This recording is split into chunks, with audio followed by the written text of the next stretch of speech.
Salut, c'est Maxence, bienvenue dans cette 20e vidéo de cette série Investisseurs Agisseurs. Donc aujourd'hui c'est la 5e et dernière clé pour devenir un investisseur agisseur à succès. Donc cette clé, ça va être de voir grand. Depuis qu'on est tout petit, on nous limite, on nous met tout un tas de peurs dans la tête, comme par exemple investir dans l'immobilier c'est dangereux, comme par exemple gagner de l'argent, ça va être que tu vas être mauvais, devenir riche typiquement, c'est-à-dire que tu as escroqué des personnes. Donc tout ça c'est vraiment des peurs, des barrières qu'on nous met dans la tête depuis qu'on est tout petit.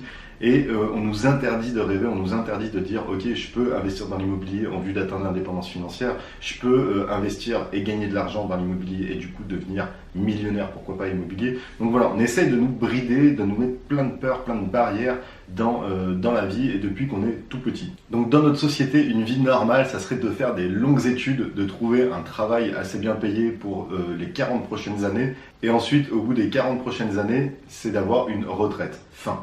Notre vie se consiste en ça dans cette société actuellement, alors que ça n'a rien à voir avec tout ça et qu'il y a énormément de choses que tu peux faire au lieu de faire tout simplement ça et de subir cette vie. C'est là où est l'intérêt de voir grand et de voir différemment, c'est de voir autrement que dans ce moule, autrement que dans ce cadre. Et du coup, dans cette vidéo, j'aimerais partager 5 exercices, 5 choses à mettre en place pour voir différemment. Pour une petite anecdote, avant de te donner ces 5 clés, je vais revenir au tout début lorsque j'ai voulu commencer à investir dans l'immobilier. Donc à l'époque, j'avais que 700 € de côté et je commençais à dire autour de moi, ben voilà, j'aimerais bien investir dans l'immobilier pour gagner de l'argent, pour mettre des locataires en place, pour avoir du patrimoine et gagner de l'argent tous les mois. Et tout le monde commençait à me rire en me disant non mais c'est impossible, si vraiment c'était possible de gagner de l'argent avec l'immobilier, si c'était possible d'acheter sans apport et alors que tu n'as que 700 € sur le compte, tout le monde le ferait. Et c'est bien là où était la différence, c'est que vu que tout le monde se dit que si c'était possible, tout le monde le ferait, personne ne le fait. Donc c'est un peu la contradiction qu'il y a. Et du coup, moi je me suis dit, ok, je m'en fous, je vais quand même essayer. Parce que depuis que je suis petit, j'aime bien le voir pour le croire. Donc j'aime bien faire des conneries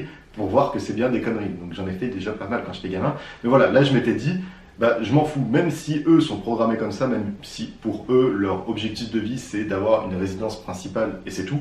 Moi, c'était pas du tout mon objectif. Mon objectif, c'était de devenir millionnaire immobilier avant 30 ans. Donc, je m'étais dit, ok, je m'en fous de ce qu'ils disent et je vais aller beaucoup plus loin, je vais voir beaucoup plus grand qu'eux et c'est surtout, je vais voir différemment. Et c'est ce qui m'a permis, du coup, d'investir massivement dans l'immobilier, de devenir indépendant financièrement. Et voilà, bientôt, j'espère, je vais être millionnaire immobilier avec tout ce que je suis en train de mettre en place, je pense, bien avant mes 30 ans. Et c'est ce qui est ouf, c'est que au début, tu vas sûrement avoir envie de te justifier, de leur dire, mais si, je te jure, tu verras, ça va marcher, ce que je vais faire, ce que je vais mettre en place, ça va marcher, ils vont jamais te croire. Et ça peut paraître normal parce que, bah voilà, il y en a beaucoup, il faut qu'ils le voient pour qu'ils le croient. Donc moi, ce que j'ai fait, c'est que j'ai arrêté de perdre mon temps avec ces personnes-là et j'ai investi, j'ai agi et maintenant que j'ai eu des résultats, bah, ils me demandent des conseils. Et le seul conseil que je leur dis, c'est simplement de voir grand, de voir différemment de ce qu'ils ont été programmés.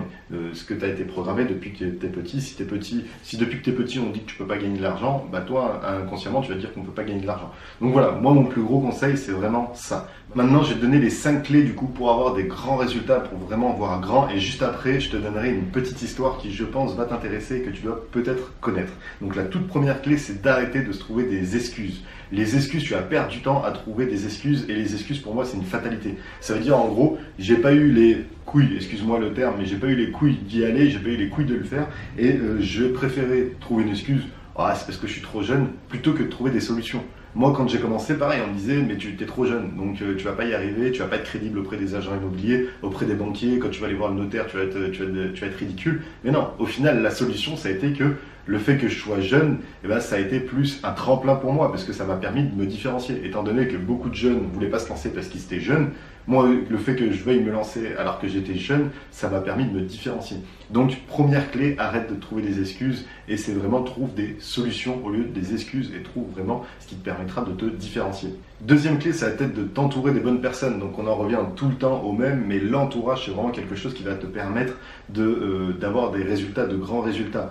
Quand j'étais avec mon premier entourage qui me tirait vers le bas, est-ce que tu penses que j'aurais pu avoir des très gros résultats? Non, c'est simplement que cet entourage, je l'ai mis de côté pour certaines choses, notamment je parlais plus d'immobilier avec eux, je les voyais toujours mais je parlais plus de ça. Par contre, je me suis entouré d'autres personnes qui étaient dans la même dynamique que moi et qui eux aussi avaient des rêves très grands et vraiment une ambition assez forte, surtout dans l'immobilier. Donc c'est là où je te parlais de mon groupe de 10 investisseurs sur Lyon et c'est vraiment ça qui m'a permis de switcher mon mindset et qu'à chaque fois, nous 10, eh ben, on puisse aller encore plus de l'avant. Donc la deuxième clé, ce que je te conseille vraiment, c'est de t'entourer des bonnes personnes et des personnes qui voient aussi très grand. Troisième clé, c'est une clé que je connaissais un peu avant, mais qui m'a été redite dans une conférence en fait qui a été faite il y a quelques semaines, c'est de mettre des objectifs qui doivent choquer la personne à qui tu vas leur dire. Donc par exemple, si tu dis ton objectif, il faut que la personne elle soit bouche bée, tu vois, il faut qu'elle soit choquée lorsque tu vas dire ça et qu'elle te prenne pour un ouf. Si tu arrives à ce niveau-là, ça veut dire que tu vois grand, ça veut dire que tu es sur la bonne route. Si tu dis à une personne, ouais, bah dans ma vie, j'ai envie d'être propriétaire de ma résidence principale, il va pas être choqué. Il va dire, oui, bah c'est normal. Donc ça, c'est pas des bons objectifs. L'objectif, c'est vraiment que tu te mettes des gros objectifs. Donc moi, par exemple, mon objectif 2018, c'est de faire une première opération de marchand de biens à 600 000 euros d'achat et de faire plus de 200 000 euros de plus-value. Tout simplement parce que je me dis, au pire, ça c'est mon gros objectif. C'est mon objectif que je me mets pour l'année 2018. Si je fais simplement que 100 000 euros de plus-value, bah c'est pas grave, c'est déjà 100 000 euros de plus. Si à l'inverse, je m'étais dit, ok, bah cette année, tranquille, je vais faire un achat-revente, je vais me faire 20 000 euros et que j'arrive aux 20 000 euros, bah voilà, t'es bloqué, t'as gagné, t'as terminé et c'est fini. Donc tu vas pas voir très grand et ce sera facilement atteignable. Et faire 20 000 euros en un an en plus-value, eh ben, c'est pas si difficile que ça. Par contre, faire 200 000 euros, ça va être beaucoup plus compliqué, on va dire. Il y a beaucoup plus de choses à mettre en place. Mais ça va être mon objectif. Et je me dis, je vais me mettre un gros objectif. Et si ça passe, tant mieux. Si ça passe pas et que j'ai fait que la moitié, je serai toujours à 100 000 euros de plus-value. Donc c'est là où c'est très intéressant de voir très grand. Parce qu'au pire, bah, tu fais que la moitié. Mais si c'est la moitié de très grand, et bah, du coup, ça te fera quand même des excellents résultats. Troisième clé, ça va être de rester focus, de persévérer. Tu verras que tu vas avoir beaucoup d'épreuves, beaucoup de choses à surmonter. Et si tu ne restes pas focus sur ton objectif qui est grand, si tu auras du mal à persévérer. Et tu verras que tu auras beaucoup d'obstacles qui vont arriver, ça c'est sûr. Mais c'est pour ça que c'est bien de maîtriser son entourage. Et comme ça, ces personnes pourront te soutenir dans ces épreuves. Mais voilà, troisième clé, c'est vraiment de rester focus sur ton objectif et de tout faire pour y arriver.